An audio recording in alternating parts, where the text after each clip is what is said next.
Hello. The League of Women Voters of Greater Green Bay has invited Dr. Christopher Thompson, the Superintendent of the Unified School District of De Pere. Did I say that correctly? You did. Yes, otherwise known as East De Pere, to join us and speak about the upcoming referendum as information for voters. Dr. Thompson. Thank you. So we're glad to be here today and to share about our school district and why we have an upcoming critical maintenance capital referendum on the November election. First of all, the Unified School District of De Pere is a very high performing school district in the state of Wisconsin. We are the highest performing school district in Brown County. In fact, we are the 13th highest out of 368 kindergarten through grade 12 public school districts in our state.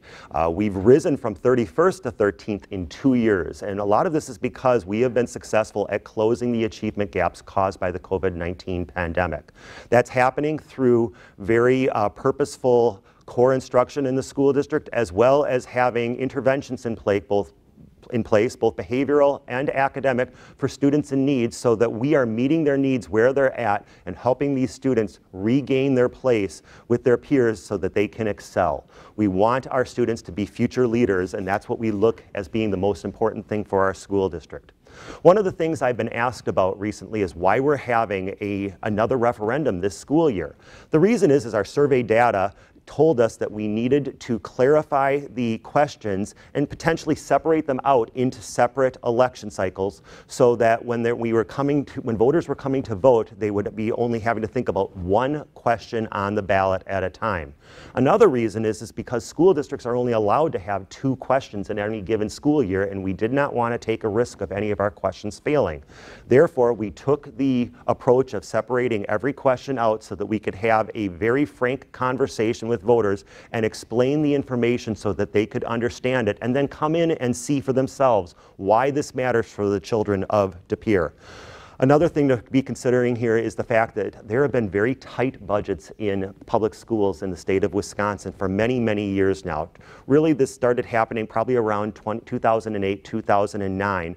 And at that point in time, the state government legislature separated out school funding from annual inflation rates. And so we weren't getting the funding that would keep up with inflation as school districts. From that time forward, it became harder and harder for us to be able to afford to make facility improvements, because we had to put all of our funding towards educating children, and that's always going to be our #1 priority. We want our children to have the very best education possible.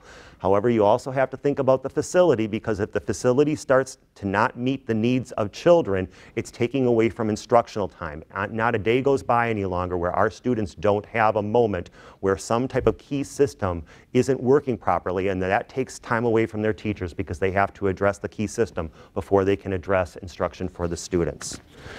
So, our referendum this fall does not include any new construction. All of the funding is going towards critical maintenance as well as safety and security upgrades for the school district. When we say critical maintenance, we're talking about things like the roofs, HVAC systems, electrical, asphalt and concrete on the outside of the school, new windows. None of this is anything that's terribly impressive. It's just the core of how you keep a building safe and operating properly.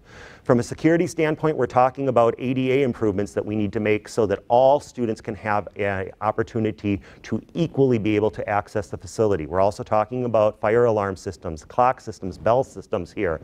We are doing a entrance upgrade for Dickinson Elementary School, because we happen to know that right now, once you see that the person is coming in, you're being buzzed in all the way, and we would prefer to have it that they have to stay in that enclosed area until they've shown us that yes, they are safe to be able to enter our school. In this day and age, you need to be able to offer a safe space for all children, and that type of a system provides us that security there. There will be an opportunity for citizens to give more input to the school district. We're doing another survey this fall, right after the election, with our community, just to get their take on how are our schools in the community doing. We really want to hear from them. What do you think of the school district, and where do you think we could do better? Because that's another way for citizens to be active in the school district. You know, as their parents, they're active because their children are at the school district, but we want the citizenship to be able to say we are part of the schools throughout our lives, and we are seeing that school district as an asset to the community. Other things that are involved in this referendum: intra-district communication. We're also adding generators at Heritage and at the middle school. We need to put some new generators at those buildings. Both of those buildings were built back in 1997, so they're already over 25 years old. That's hard to think that way. When we look at the total safety and security portion of the referendum, the total referendum amount is $22 million. Safety and security is for $3.87 million of that. Other things that are involved here are adding some boilers, doing some bathroom upgrades at a couple schools, chillers and pumps. We talked about rooftop, new roofing going in, but also doing some roof mechanical units, some energy efficient lighting. Also looking at the flooring. We have to do some windows repair too, and those infrastructure components are going for $10.23 million of the referendum amount. Finally, I talked about asphalt repair, and we are doing that at every school in the district. You look at the parking lots and the playgrounds and you start realizing that yes, they do need to have some repair. It's hard to believe that Altmeyer Elementary is already over 17 years old. That was built 17 years ago, but yes, the asphalt there outside is really showing its age. So it is as well over at the middle school, which was renovated back in 2001. That interior playground there is also showing its age. The high school, Dickinson, all of them need to have some repair at this point.